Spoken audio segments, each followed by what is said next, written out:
Houthi শব্দটাই এখন ইসরায়েলের জন্য আতঙ্ক জাগানিয়া। ধারাবাহিক আক্রমণে ইসরায়েলকে মহাবিপদে রেখেছে ইয়েমেনের সশস্ত্র গোষ্ঠীটি। ড্রোন আর ক্ষেপণাস্ত্রই হুথির প্রধান শক্তির জায়গা।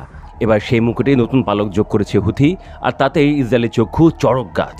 সদ্য ঘোষিত সায়াদ নামক দীর্ঘ পাল্লার নৌ ক্রুজ ক্ষেপণাস্ত্রের সফল পরীক্ষার মধ্য দিয়ে হুথি তার সামুদ্রিক প্রতিরক্ষা সক্ষমতাকেও আরও উচ্চতায় নিয়ে গেছে।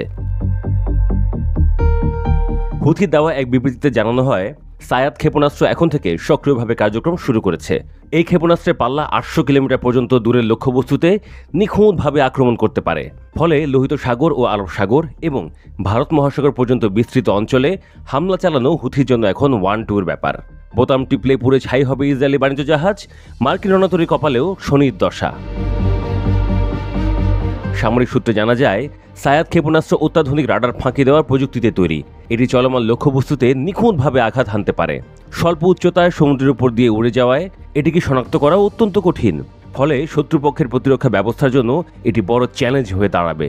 2023 সালের সেপ্টেম্বরে রাজধানী সানার আল সামিন স্কোয়ারে অনুষ্ঠিত এক সামরিক কুচকাওয়াজে প্রথমবারের মতো সায়াদ ক্ষেপণাস্ত্র জনসম্মুখে প্রদর্শিত হয়। তখন বলা হয়েছিল এটি একটি মধ্যম পাল্লার ক্ষেপণাস্ত্র, যা স্থির ও চলমান উভয় প্রকার লক্ষ্যবস্তুতে আঘাত হানতে পারে। সায়াদ ক্ষেপণাস্ত্রটি 6.8 মিটার লম্বা ও 0.5 মিটার ব্যাস বিশিষ্ট। 200 থেকে 300 কেজি বিস্ফোরক ধারণ ক্ষমতা ক্ষেপণাস্ত্রটি একটি বড় সামরিক জাহাজ বা স্থাপনায় ভয়াবহ ক্ষয়ক্ষতি করতে পারে। এটি মোবাইল গ্রাউন্ড লঞ্চার থেকে ছোড়া হয়। ভবিষ্যতে সাগর থেকে উৎক্ষেপণযোগ্য সংস্করণও চালু করার পরিকল্পনার কথা জানানো হয়েছে। এই ক্ষেপণাস্ত্রের স্যাটেলাইট ও ইনার্শিয়াল গাইডেন্স প্রযুক্তি ব্যবহৃত হয়েছে বলে ধারণা করা হচ্ছে। তবে এই প্রযুক্তি কোথা থেকে এসেছে তা এখনও অজানা। এর গতি ধরা হয়েছে মাখ 0.7 থেকে 0.9 পর্যন্ত, অর্থাৎ সাবসনিক। তবে এর নিচু উড়ান একে প্রতিরোধ করা কঠিন করে তোলে। 2015 সাল থেকে শুরু হওয়া সৌদি আগ্রাসনের পর ইয়েমেন ধাপে ধাপে নিজের সামরিক প্রযুক্তি শক্তিশালী করেছে। প্রাথমিক পর্যায়ে তাদের কাছে ছিল সোভিয়েত যুগের পুরনো সিস্টেম, কিন্তু 2017 সালে কুস-1 ক্ষেপণাস্ত্রের আবির্ভাবের পর দৃশ্যপট পাল্টে যায়।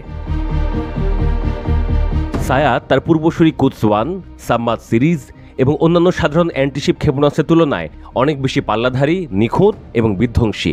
যেমন সাম্মাদ ক্ষেপণাস্ত্রের সর্বোচ্চ পাল্লা 600 কিলোমিটার হলেও সায়াদ পৌঁছে যায় 800 থেকে 1000 কিলোমিটার পর্যন্ত। হুথি জানিয়েছে, তাদের নিজস্ব ভূগর্ভস্থ কারখানায় প্রতি বছর ডজনখানেক ক্ষেপণাস্ত্র তৈরি হচ্ছে। বর্তমান পর্যন্ত তাদের কাছে 100 থেকে 150-টির মতো ক্রুজ ক্ষেপণাস্ত্র রয়েছে বলে মনে করা হচ্ছে। বিশেষজ্ঞরা বলছেন, সায়াদ ক্ষেপণাস্ত্রের মাধ্যমে ইয়েমেন শুধু নিজের ভূখণ্ড রক্ষা নয়, বরং শত্রুরে সাগর জুড়ে ঘোরাফেরা করা বাণিজ্যিক ও জাহাজগুলোকে স্পষ্ট বার্তা দিয়েছে, এখন থেকে ওই জাহাজগুলো সমুদ্রপথ নিরাপদ নয়। এই ক্ষেপণাস্ত্র যুদ্ধের গতিপথ পরিবর্তনের সম্ভাবনাও সৃষ্টি করেছে। ইরানি কাদের 380 ক্ষেপণাস্ত্রের সাথে সাদৃশ্যপূর্ণ সায়াদ প্রমাণ করছে যে ইয়েমেন এখন আর শুধু প্রতিরক্ষা নয়, বরং কার্যকর প্রতিরোধ করতে সক্ষম হয়ে উঠেছে।